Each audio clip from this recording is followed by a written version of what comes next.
आगे देखो। His pride of तपस्या डिसअपियर्ड। उनकी जो तपस्या का अभिमान था वो गायब हो गया। ठीक है। He turn modest. और वे विनम्रता की ओर मुड़ गए। He became pure without anger ill will और हॉटीनेस। वह बिना गुस्से के, बिना दुर्भावना के और बिना अहंकार के पवित्र हो गए। He who is sincere in service.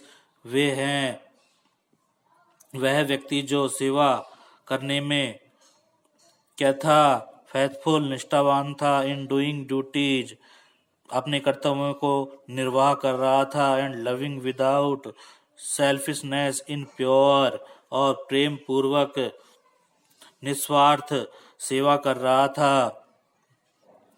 निस्वार्थ। ठीक है। He power, the power of purity, यह पवित्रता की शक्ति है। Is very high and priceless, जो व्यक्ति को ऊंचा बनाती है और यह प्राइसलेस, अमूल्य होती है। The elements of nature. Elements of nature, प्रकृति के जो तत्व हैं, have the ability to purify, वो केवल वस्तुओं को, the ability to purify not only think, न केवल वस्तुओं की योग्यता को पवित्र करते हैं, बट आल्सो, बल्कि बींग्स एज वेल, बल्कि उन्हें पवित्र करने का सामर्थ्य भी रखते हैं। Man makes use of the element to purify his body very often, कि जो व्यक्ति होता है वो इन तत्वों के अपने शरीर में पवित्र करने के लिए उपयोग करता है।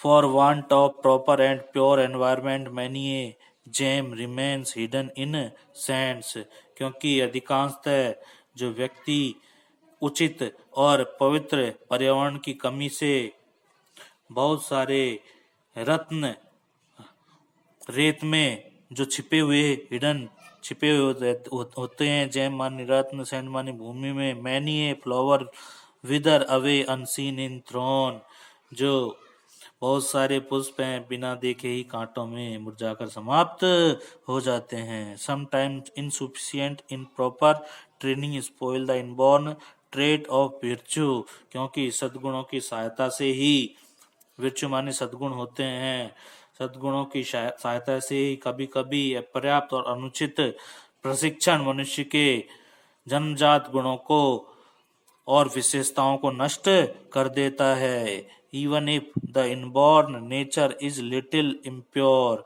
इससे जन्मजात प्रकृति की मामूली सी जो अपवित्रता है, वी कैन प्यूरिफाई, हम उसे बदल सकते हैं। And make it perfect through nature, और उसे पवित्र बना सकते हैं।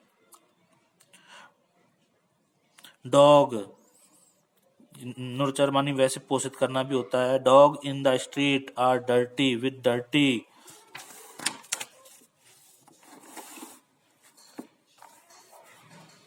हैबिट, जो गली के कुत्ते हैं वो गंदी आदतों की वजह से गंदे ही होते हैं। But a well brought up dog is not only clean, लेकिन एक अच्छी तरह से जो प्रशिक्षित,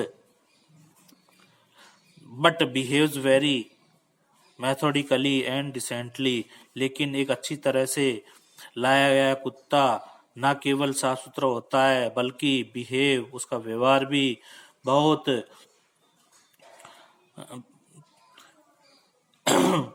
मतलब व्यवहार भी बहुत मैथोडिकल, विधि पूर्वक, एंड डिसेंटली, और मतलब सभ्य या सुंदर ढंग का होता है। Man does inherit the traits of animal, एक व्यक्ति है जो जानवर जैसे गुणों को जन्मजात लाता है। ठीक है।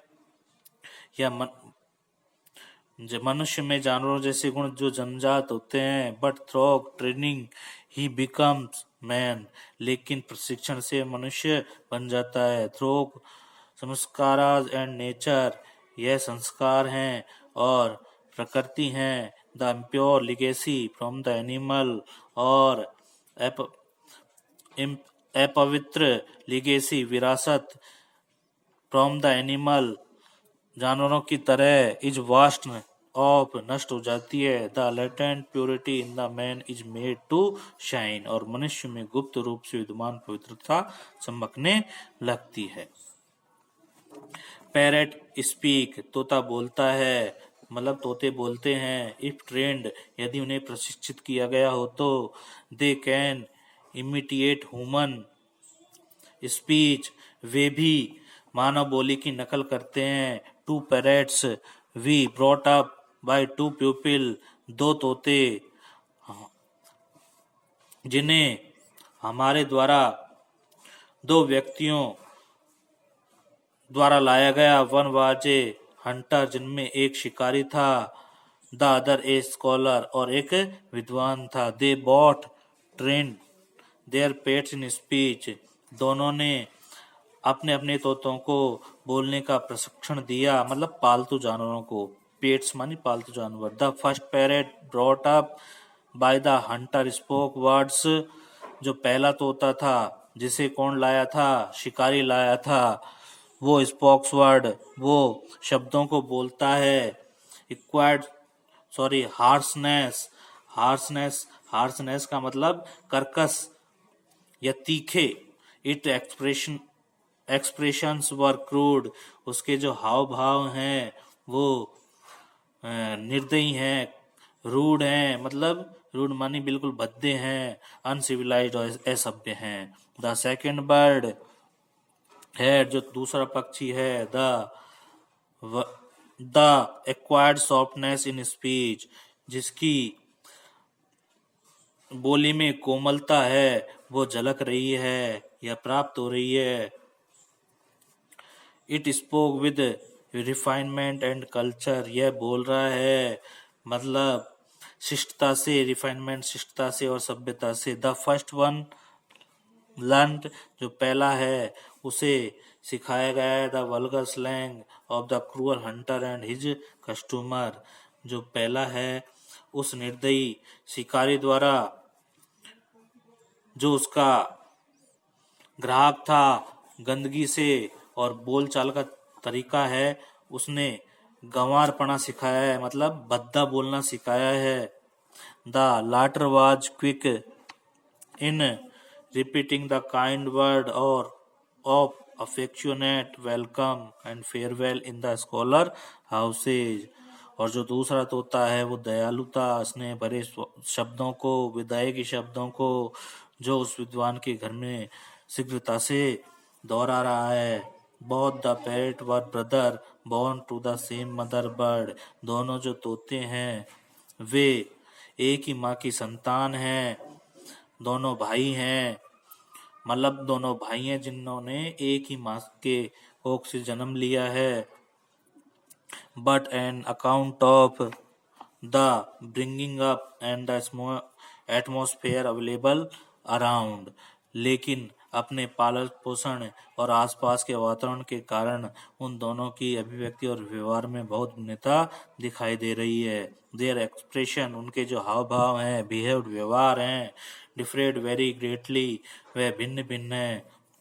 इट इज नॉट एनफ, यह पर्याप्त नहीं है। If we are born pure, कि हम शुद्धता में जन्म लें। We should also be brought up in a pure atmosphere among the cultured people, हमारा जो पालन पोषण है वो अच्छी तरह और शुद्ध वातावरण और शुद्ध और सभ्य लोगों के बीच होना चाहिए। आल्स अन्यथा the inborn purity will विदर away, अन्यथा जन्मजात पवित्रता धीरे धीरे समाप्त हो जाएगी। Will get eclipsed by the contaminating time and place of impure environment, फिर अपवित्र पर्यावरण के जो संक्रमण हैं या दूषित करने वाले जो कीटाणु हैं वह समय व स्थान के कारण गायब हो जाते हैं। मतलब यदि हमारे आसपास का जो वातावरण है वो अच्छा है, शुद्ध है, संस्कारी लोग रहते हैं, ठीक है, तो हम उस वातावरण के अनुकूल पले बढ़ेंगे, तो हमारा जो हाव भाव है और या फिर बोलने का तरीका है वो भी सभ्य होगा। और यदि हम ऐसे स्थान पर पलेंगे जहाँ पर असभ्य व्यक्ति रहते हों, दूषित वातावरण हो, अपवित्रता हो, तो हम उसी वातावरण के अनुकूल हो जाएंगे। तो इस प्रकार अपना ये पाठ था, ठीक है। ये स्वामी विवेकानंद के विचार थे जो मैंने आपको बताए। अब अगले उसमें अपन इसके क्वेश्चन आंसर लेंगे। ओके।